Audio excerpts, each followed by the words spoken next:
Yo, y'all see the video. I mean, y'all see the title. Y'all see the title. Like, this was a time that I knew I was not built for no type of street life whatsoever. Like, no type, like, whatsoever. So, coming up like 16 or 17, right? In St. Louis, it's real easy to get into stuff you're not supposed to be getting into. And I was one of them people that got into stuff I wasn't supposed to be getting into. My mama wasn't no crackhead. My dad wasn't no dope fiend. And I did this and this out of necessity and because I had to do it for survival. No. I just wanted to make some extra money, so I did some stuff that I was not supposed to be doing.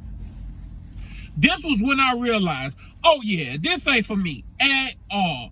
Okay, so I won't even say in the street, but I was doing some street stuff that I had no business doing because I wasn't built like that at all. So, but I'm still in there doing it. Young kid, making a little bit of side money, all this different type of stuff. Okay, cool. I'm doing this for a little nice little amount of time. It's like part of my day. I ain't even looking at the repercussions of it because I'm such a stupid ass kid. You know what I'm saying? So I felt the repercussions of it. One day I was walking home from school.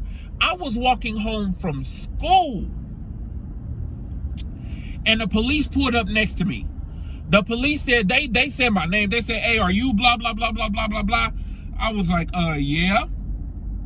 And then he said, go ahead and stand right there for me. And the cop gets out the car and puts the handcuffs on me.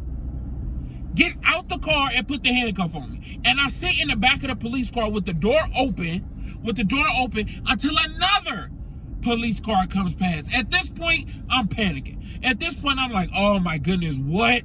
Like what? I was like, bruh. As a kid, this how you know you're not built for nothing. As a kid, you ain't even supposed to be thinking, you ain't even thinking about, oh, am I gonna go to jail? You thinking about, oh, my parents gonna find out. You know what I'm saying? You ain't even thinking about, oh no, your ass is going to jail. Your parents finding out is the least of your worries. You need to worry about what you're gonna do with Big Jerome and Cell Block D. That's what you need to worry about. Giving you the D. That needs to be your first worry. But I didn't think like that. I was a kid. So they put me in the back of the car. They take me to the station. So they take me to the station. I'm like, bruh, first of all, let's go back here. They was like, you wanted at the station for questioning. You under arrest. They didn't tell me what for. But I didn't know none of that. St. Louis police officers operate different. Y'all know that from just looking at the TV. I mean, in 2014, we was worldwide news in St. Louis. I mean, come on. So they operate different. Didn't know what they took me for. They just said, okay, we need to question you. But let me not go too far because I don't want to jump ahead in the story. So I'm sitting in the back of the police car, riding down there, and I'm just so afraid. Like, bro, I am so scared. I'm thinking like, bro, what is about to happen? Like, I'm thinking like, bro, I'm in my head, I'm scared like a person that just went to prison. I mean, that just killed 2 people and know he finna go to prison for life or something. You know what I'm saying? So, I'm scared. They take me to the station. Now, this is where TV is right. This is where TV does it right. They took me to the station, right?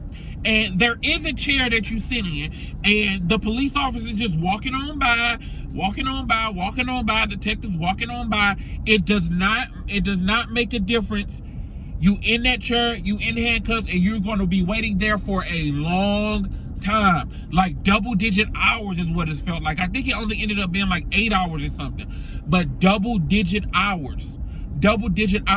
So you have no idea what's going on, where you, like what's happening. They give you your phone call. I use my phone call to call somebody and say, hey, tell them I'm spending the night over your house or spending the weekend over your house or blah, blah, blah, blah, blah, whatever. So I have my parents covered. This is where it gets crazy. So they take me from there. I don't get processed. I don't get fingerprinted. I don't get anything.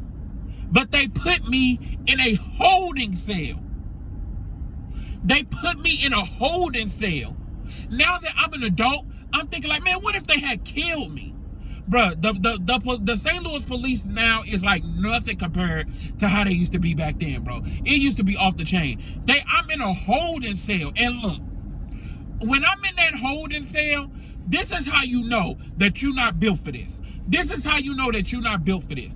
I'm in that holding cell. I'm thinking, because I'm only like 17, 18. I'm 18 at the time. They put me in a holding cell, and I'm in a holding cell with not just regular people. I'm not talking about people that got arrested because they cheated on the SAT test or because they lied about government assistance payments. No. I'm in there with some gang members. I'm in there with some killers and some dealers. Bruh, I'm about to shit myself is what I'm about to do. I'm about to shit myself what I'm about to do. Like God saved me by making a corner in the holding cell that had nothing to do with anybody. Nobody was close to it. Nobody was, so I just sat in that corner. That's all I did was sat in the corner. You got people looking at you and then not looking at you. Making eye contact and then not. And I'm thinking like, oh, yep, this is my last day on earth. This is my last day on earth. So I'm sitting there, I'm scared, I'm fearful. If I tell y'all everything that happened, I might make a part 2. Let me know if you want a part 2. Because if I tell y'all everything that happened, this video is going to be very, very long. Because I remember everything vividly. So after I get out the holding cell, right? They take me into the little interview room to question me. And at this point, this is how I knew I wasn't built for it. At this point, I was ready to tell everything. I was ready to tell everything. I'd be like, look, as soon as y'all ask me, before y'all even get the damn sentence out, before y'all even finish the damn words, I'm telling on everybody who did the drugs. Well, it was Brenda, Lakeisha, Tana, Tanisha. Like, I'm telling everything. Everything. I'm not about to say. I sat in that holding cell, and it felt like I was in there for 3 years. I'm not finna actually do 3 years. So I was like, I'm finna tell y'all whatever y'all wanna know. But again, God was looking down on me because what they ended up asking me about is some shit I didn't even know about. They was asking me about some shit I didn't even know about. So it felt good to not even know about any of this. I'm like, I don't know. I don't know anybody involved in this. I don't know anybody this and that. I don't know. You got me connected to this person, and I don't know anything about anything. I don't. So I was in there for a while. I was so happy. I didn't know anything that was going on. I was so upset. And then after that, surprise, surprise, I stayed in there for a couple more hours, and they ended up letting me go. That's what they did. They ended up letting me go.